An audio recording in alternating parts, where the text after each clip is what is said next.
Si tú pudieras hacer una lista de las personas que criticaste y otra lista de las personas que tú alentaste, fortaleciste, animaste, ¿cuál sería la lista más larga? Piensa pues unos segunditos más, listo. Aunque yo creo que a uno ahí mismo como que se le viene, es que ay, fue mucha mala gente que critiqué. ¿A quién alenté? No, creo que a ninguno. Obviamente, lo más probable es que sea más larga la lista. Pero bueno, hagamos otra pregunta. ¿Qué dirían las personas más cercanas a ti? ¿Qué dirían tus más cercanos? ¿Te describirían como una persona que critica mucho o como una persona que alienta mucho? ¿Qué dicen los que están más cerca a ti? Tus hijos, tu esposo, tu esposa, tus padres, tus compañeros de trabajo, los vecinos. ¿Cómo lo ven a usted? ¿Qué piensas tú? ¿Qué piensan ellos acerca de ti en este aspecto? ¿Eres una persona que critica mucho o eres una persona que alienta, que fortalece? ¿Cuál es el concepto en el que te tienen a ti? A difícil, pero estamos viendo nuestro corazón en esta mañana. Piensa por un momento, ¿qué dirán mis hijos? Papá critica mucho o papá me alienta mucho. ¿Qué dirá el esposo de la esposa? Amor, pues yo de ti pienso que tú eres mi aliento, tú me alientas mucho a seguir. Bueno, no sé. Cada uno tendrá, ¿cierto?, un concepto de ti debido a la forma como tú te expresas en diferentes situaciones. Lo más probable es que la lista sea muy larga en cuanto a la crítica. Lo más probable, y aquí Pablo le está escribiendo a la iglesia acerca de la forma de juzgar y de criticar a los demás. Y el título de este mensaje es Antes de juzgar. Ese es el título, si usted tiene por ahí donde anotarlo. Antes de juzgar. Romanos capítulo 2, versículos 1 al 6. Antes de juzgar. Entonces, antes que tú y yo vayamos a juzgar a una persona, debemos de tener presente dos acciones y los puntos en esta mañana solo son dos. Al final vamos a compartir la cena del Señor, que está aquí muy hermosa, y no se asuste si la ve bajita, no diga, uy, pusieron la cena del Señor en el suelo. No es en el suelo. Así era la mesa del pueblo de Israel, las mesas eran bajitas, ellos no tenían las sillas de nosotros, ellos se recostaban en el piso, así de ladito, y comían con una mano. ¿Listo? Entonces, ahí está pues como muy apuntando al original. ¿Listo? Entonces, ahí la pueden ver. Entonces, tenemos que tener dos acciones muy presentes antes de juzgar a una persona. Y la primera acción antes de juzgar a una persona es examínate. Examínate tú primero. La palabra de Dios nos dice, leemos los primeros 4 versículos nuevamente, dice, por lo tanto, no tienes excusa tú, quien quiera que seas, cuando juzgas a los demás, pues al juzgar a otros te condenas a ti mismo, ya que practicas las mismas cosas. Ahora bien, sabemos que el juicio de Dios contra los que practican tales cosas se basa en la verdad. ¿Piensas entonces que vas a escapar del juicio de Dios, tú que juzgas a otros y sin embargo haces lo mismo que ellos? Dejémoslo ahí. Entonces está diciendo la palabra una gran verdad, y la verdad es esta: de lo que tú juzgas, tú mismo haces. Lo voy a repetir. De lo que usted más le critique a otro, es lo que usted más hace. Créame lo que es así. Le voy a dar una lista. Usted critica a los que llegan tarde, pero usted llega muy temprano. Pero usted puede criticar. No, pero eso sí, llegue usted un día temprano y verá cómo usted juzga a los que llegaron tarde ese día. Usted llega tarde 20 veces, pero ese día usted llegó temprano. Y los otros que siempre llegaron temprano, llegaron tarde. Dígame cómo se pone usted. ¿Cómo? Ahí sí no se acuerda que usted era el que llegaba tarde siempre. No, ahí usted tiene autoridad. La hora. ¿Tú qué juzgas? ¿Tú qué juzgas? ¿Cuál es la otra partecita? Tú mismo haces. Entonces debemos de examinar qué es lo que yo voy a juzgar a otro. Usted dice, esa mamá no puede controlar los hijos. Vea esas pataletas que le hacen. ¿Sí? ¿Y qué hacen los suyos con usted? ¿Sí o no? O vaya que una mamá le dio una pela bien dura a un hijo en la calle, ¿cierto? Y usted llega y se para, uy, cómo le dio de duro. Ay, no, qué descarada. Pero cómo le pega a usted al suyo. ¿Tú qué juzgas? ¿Tú qué juzgas? Bueno, no me van a ayudar. ¿Tú qué juzgas? Diga, yo mismo hago. Diga yo, ahora yo. Primera persona del singular. ¿Tú qué juzgas? Yo mismo hago. Hay otra. Usted dice, voy a elegir unas. Tengo varias, pero no puedo leerlas todas. Esta persona siempre se mete donde no la llaman. Ahí estamos, ¿qué? Juzgando. Bueno, ¿y cuántas veces se metió usted donde no lo llamaron? ¿Es así o no? Esa persona como le gusta meterse en mi vida. Ay, ¿cuántas veces usted se mete en la vida de otros? ¿Tú qué juzgas? Ya no olvide. Yo mismo hago. Examínate, tienes que examinarte. Yo tengo que examinar. A ver, una más. Esta persona siempre se queja por todo. Siempre. ¿Usted ha dicho eso de alguna persona? ¿Le ha juzgado así? Sí, ¿y usted? ¿Tú qué juzgas? O yo que juzgo, yo mismo hago. Ahí está. Siempre estamos criticando las cosas. Digo, uy, como le quedó de fea la tintura, ¿cierto? ¿Y cómo le quedó la suya? ¿Cierto? ¿Cómo le quedó la suya? Si viste el combinado, esa ropa no combina. ¿Y usted cómo le combinó? O sea, todo lo que nosotros hacemos. Y hay algo impresionante. Y hay un tipcito. Y es que cuando usted le cae a alguien mal, vea, ojo pues que esto es.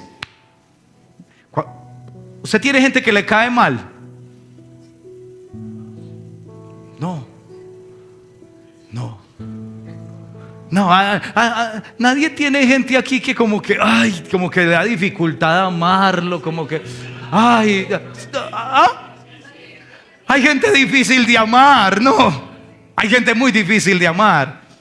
Déjeme decirle que las personas a las cuales usted tiene dificultad de hacer empatía, personas a las cuales usted no le cae bien, vea, voy a decir esto. Es porque esas personas se parecen mucho a usted. Ya lo dije. Mi alma descansa. Bueno, piénselo por favor, iglesia. Las personas que a usted le caen mal se parecen mucho a usted. Hágale ejercicio. Hágale ejercicio. Si ves cómo llega y no saluda. Ay, usted llega y no saluda. ¿Sí o no? El genio, la manera como habla, la manera como responde, la manera como mira, me cae mal, pero ese es tu espejo, ese es tu eco. Así somos nosotros, es una realidad, eso es lo que sucede. Y el apóstol Pablo entonces escribe esta carta. Ojo, esta carta es para la iglesia.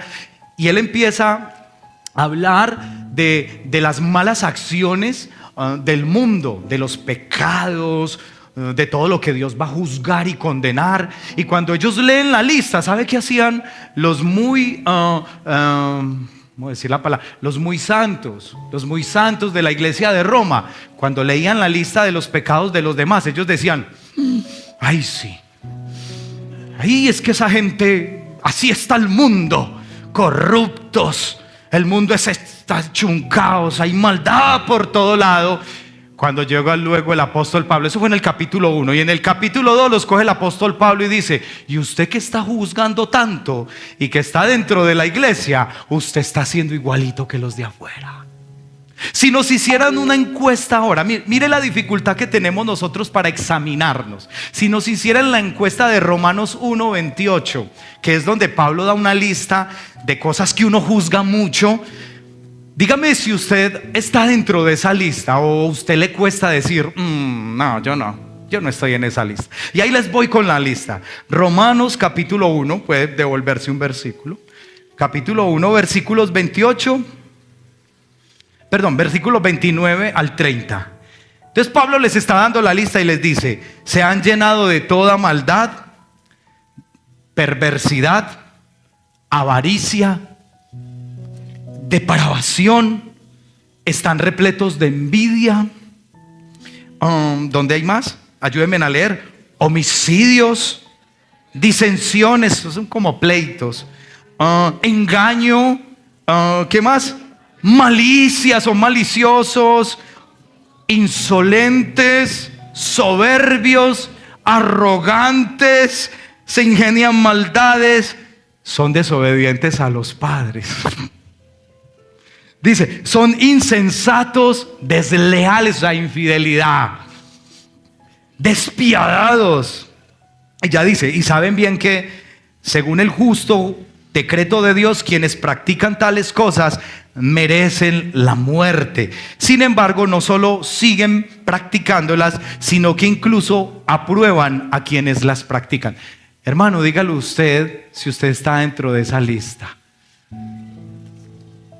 Solo un valiente levantó la mano. Bueno, hay varios valientes, hermanos. Hermanos, yo me tengo que examinar. Hermano, por favor, permita que la palabra entre perfore ese corazón espiritual que usted tiene, ese corazón religioso incluso, y deje que ahora el juicio sea de Dios hacia nosotros, porque va a ser la única forma de cambiar. Antes de juzgar, debemos de examinarnos nosotros mismos. ¿Sabes? La persona que juzga es como un fariseo moderno. Es un fariseo moderno porque él es muy bueno. Él se cree muy buena persona. Él se cree mejor que los demás. Y la persona que juzga tiene la tendencia a autojustificarse.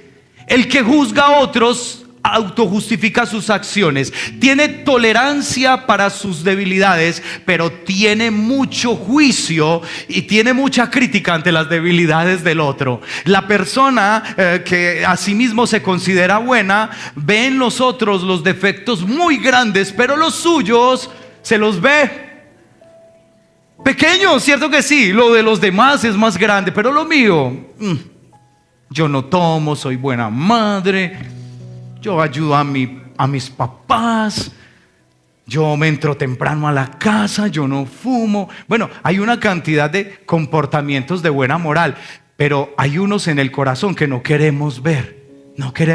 Pero en el momento que los hacemos, es el problema del que juzga cuando la embarra. ¿Sabe qué hace el que juzga mucho cuando la embarra? Llega serio a la casa. La embarró en la casa y entra en la casa más serio, como que para que no le digan nada.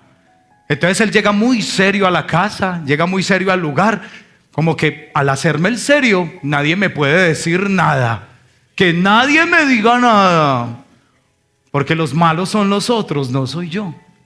Entonces lo que la palabra nos está diciendo es eso: antes de juzgar a otros, examínate a ti mismo, mira el corazón.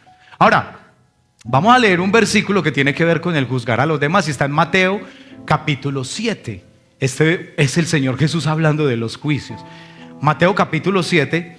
Y aquí vamos a entender un poquito acerca de las personas que dicen, mira, aquí vamos a entender algo, porque hay una forma errada de hacer juicio, pero hay una forma bíblica de hacer juicio.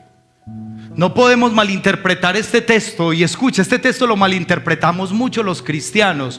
Cuando dice el Señor Jesús, no juzgues para que nadie los juzgue a ustedes.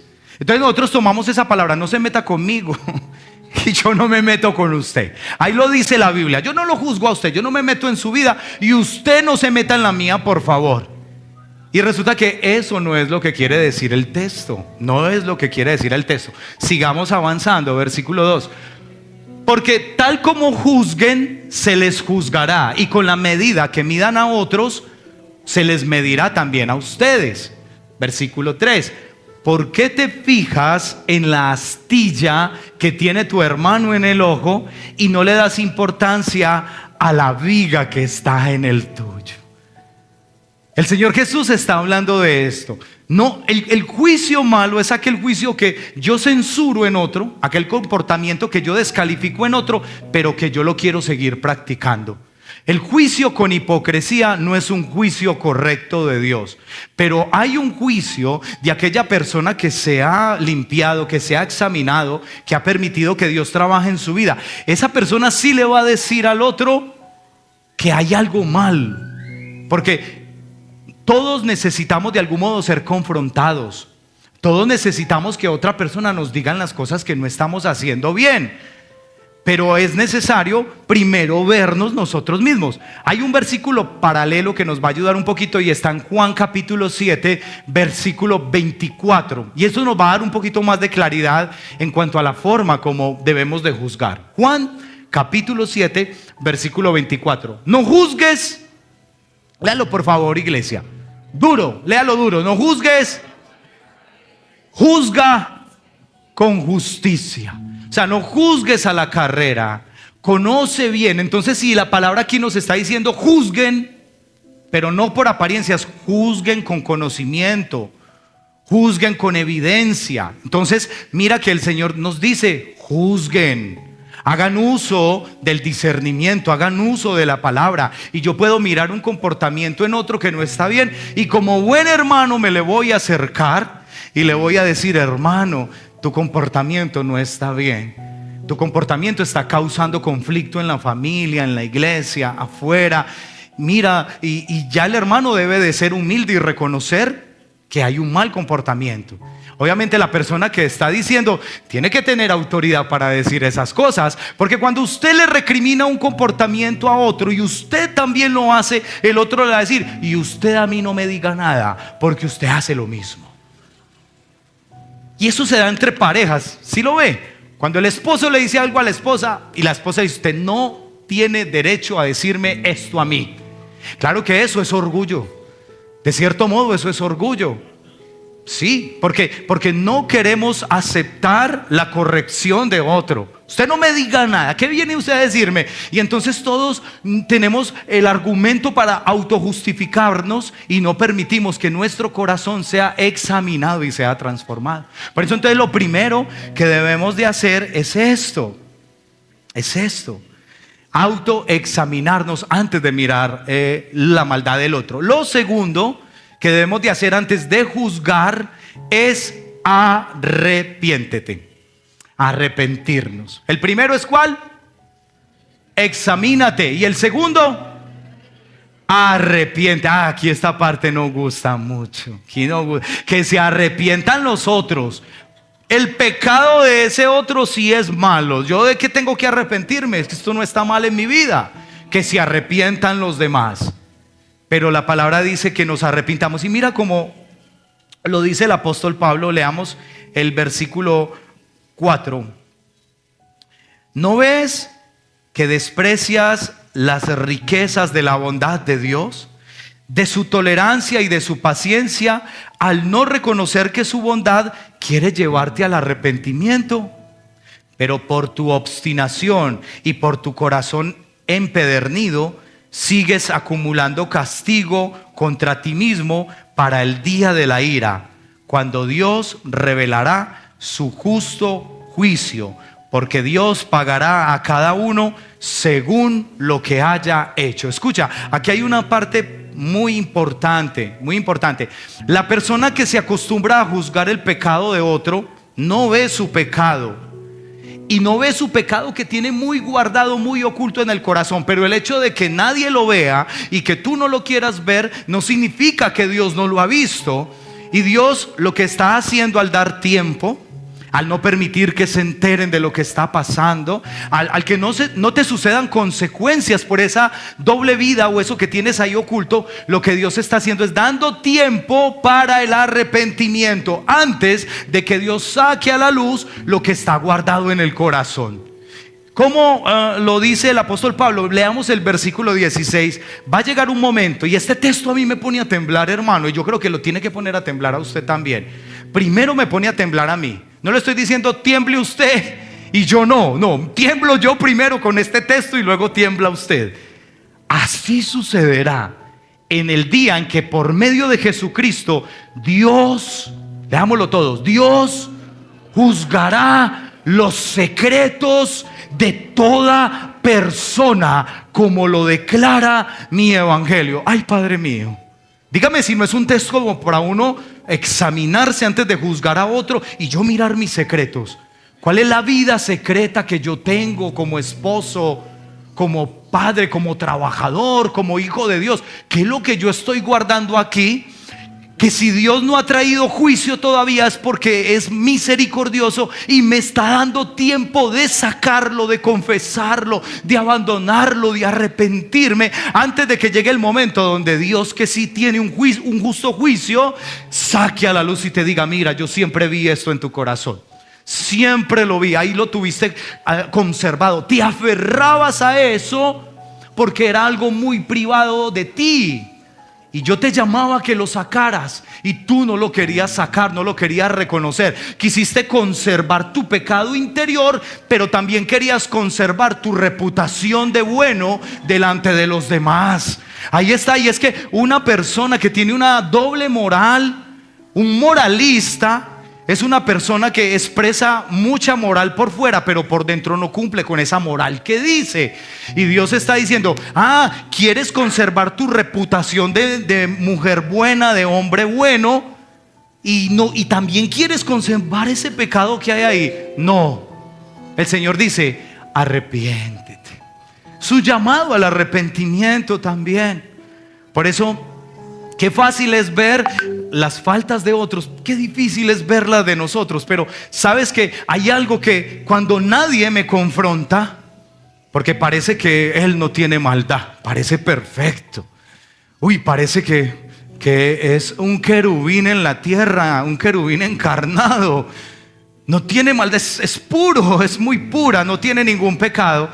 Llega y abrimos la palabra de Dios y la palabra me muestra más allá de mi moral. La palabra tiene el poder de entrar. Primero corta y profundamente entra y revela lo que hay en lo secreto del corazón. Es el poder que tiene la palabra de Dios.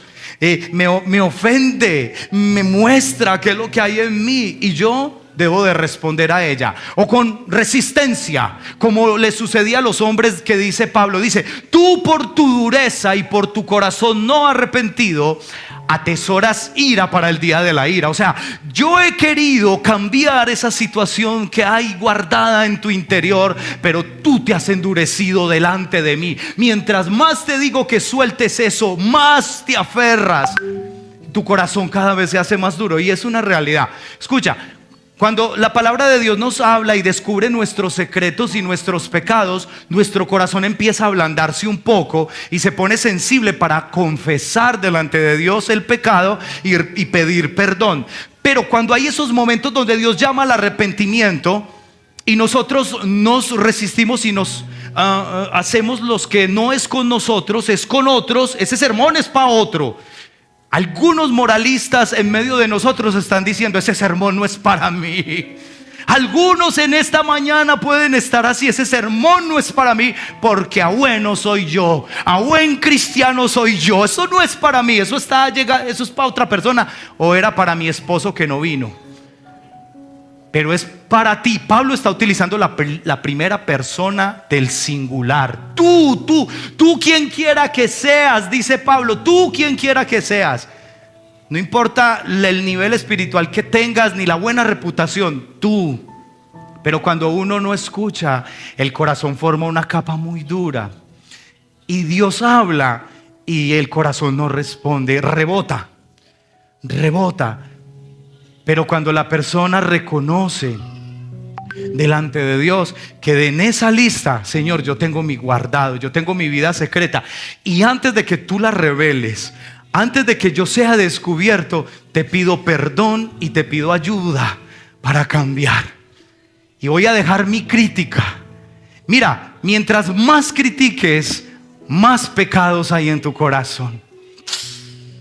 La persona que más critica está tan cargada de pecado, pero a la vez tan endurecida que no puede ver en sí mismo las faltas.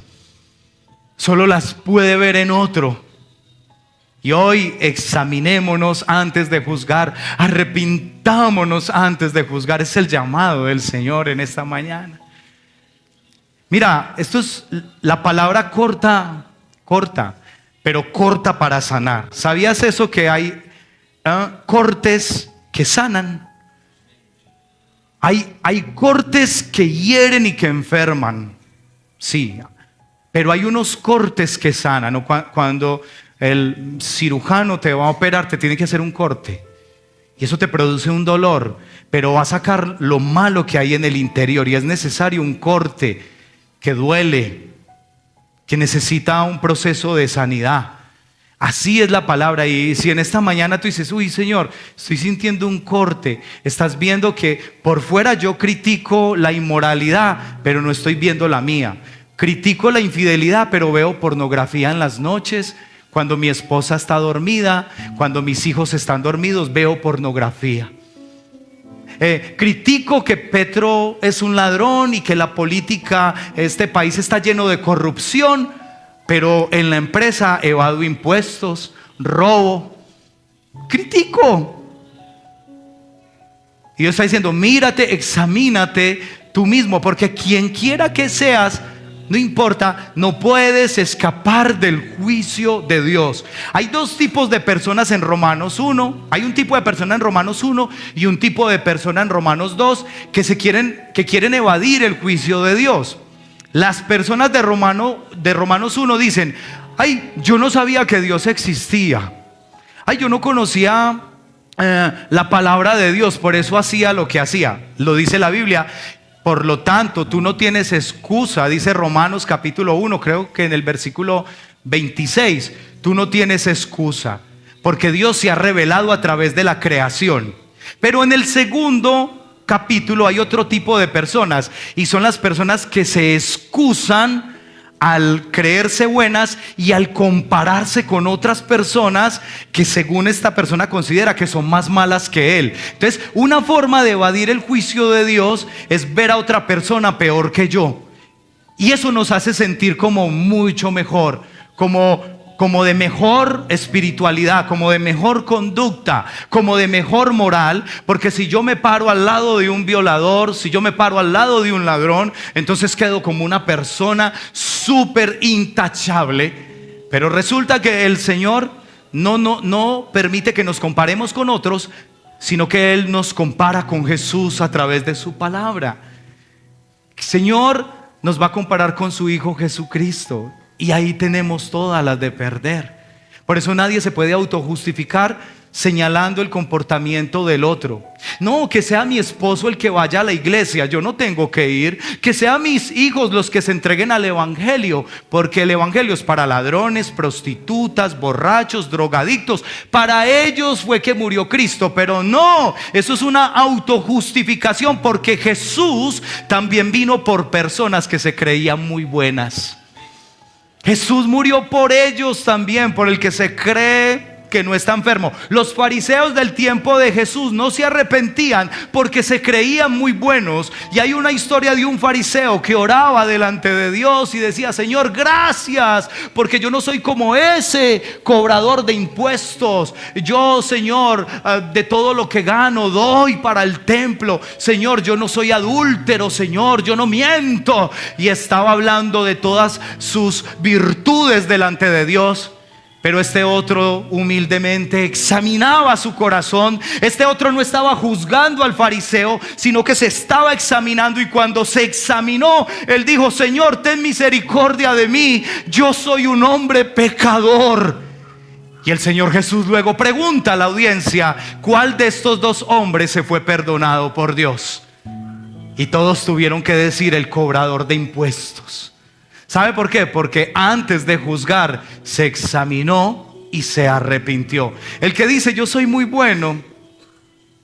Ayer decíamos en el ayuno que una de las cosas en las cuales debemos de arrepentirnos más es en la forma como nos arrepentimos. Eso decía Jonathan Edwards, decía, nos tenemos que arrepentir de la forma tan superficial como nos arrepentimos. Hermanos, a la hora de nosotros reconocer nuestros pecados, los vemos como algo tan ahí, como no es tan grave. Esto no afecta a nadie, Señor. Hay otros que cometen terribles cosas. Entonces uno dice, Señor, perdóname esta mentirita. Tú sabes que donde no la diga pierdo el empleo. Y así, es una confesión superficial y no entendemos al Dios Santo que hemos ofendido. No entendemos el impacto de la mentira. Pecados pequeñitos, vemos pecados veniales. Y los pecados del corazón, déjenme decirles, hermanos, son los más delicados. Los pecados que nadie ve son delicadísimos. Ira, enojo, envidia, celos.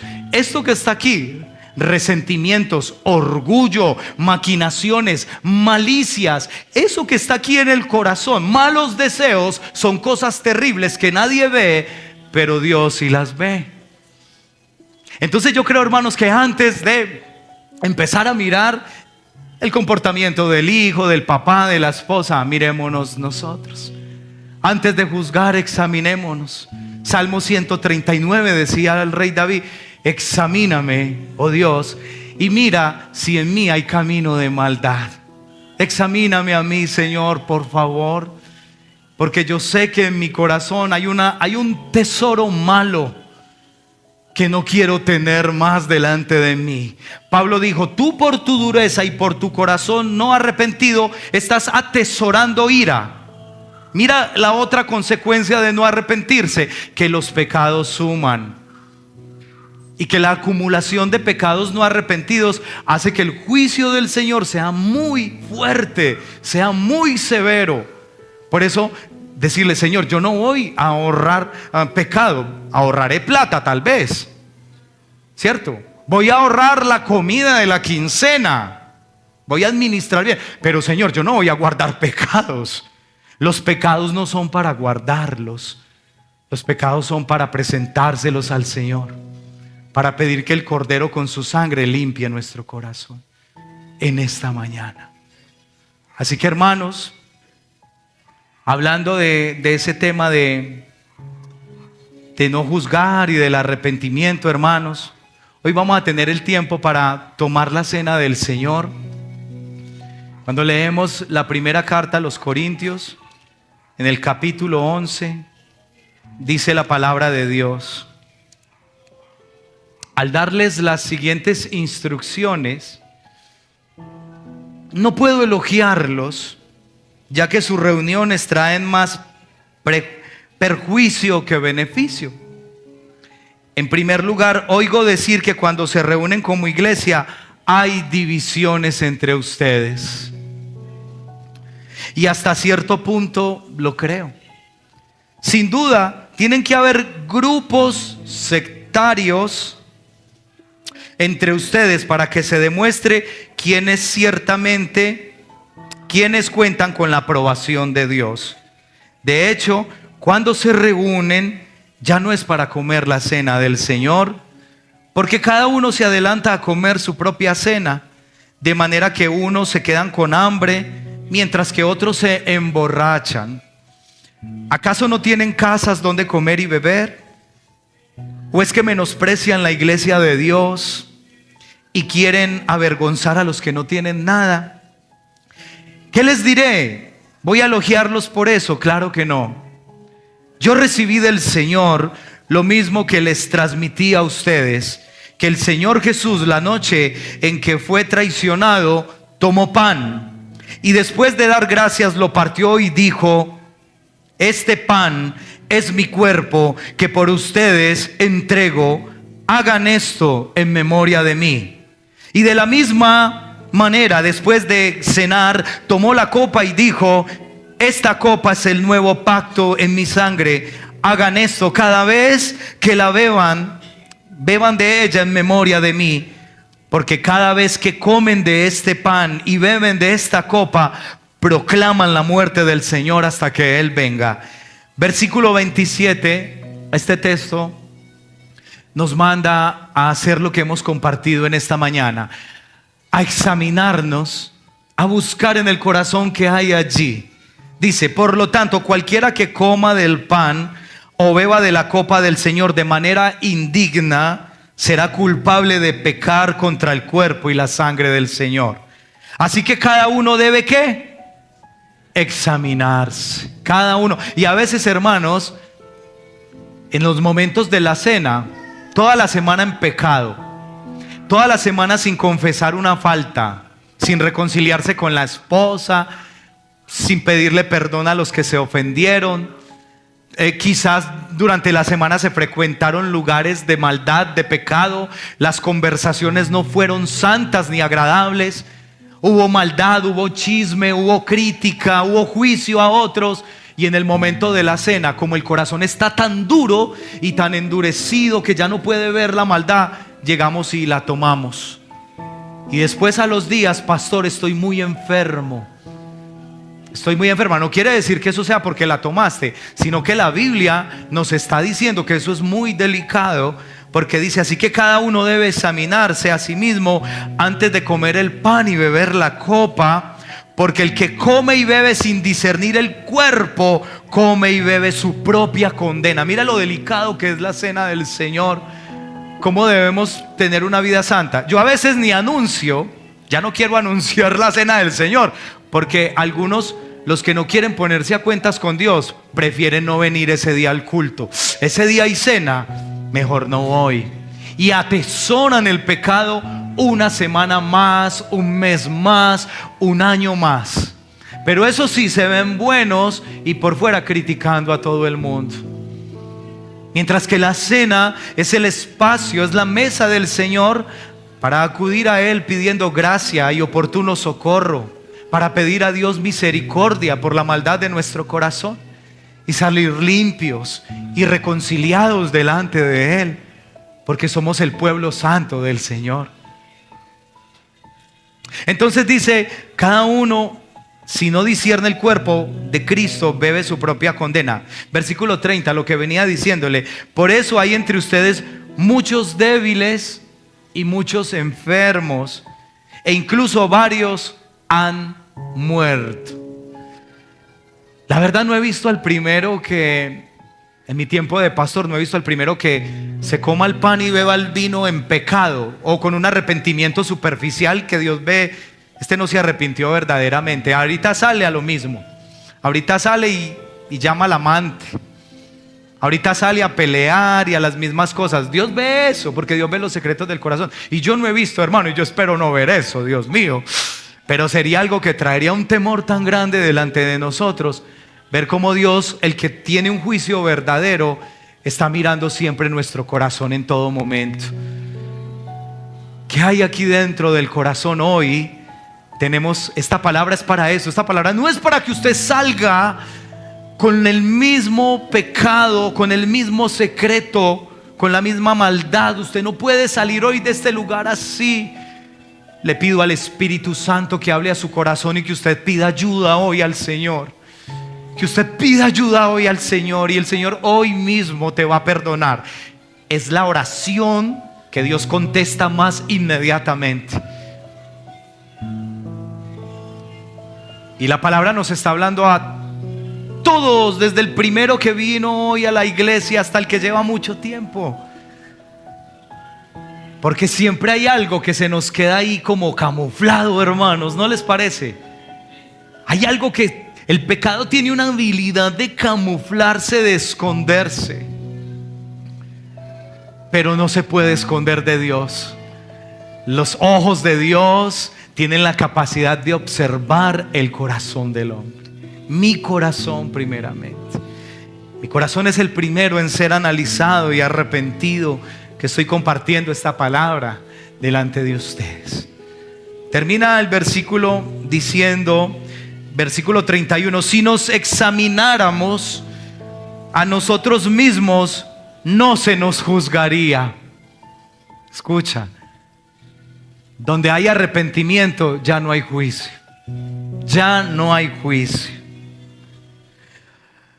Versículo 32, pero si nos juzga el Señor, nos disciplina para que no seamos condenados con el mundo.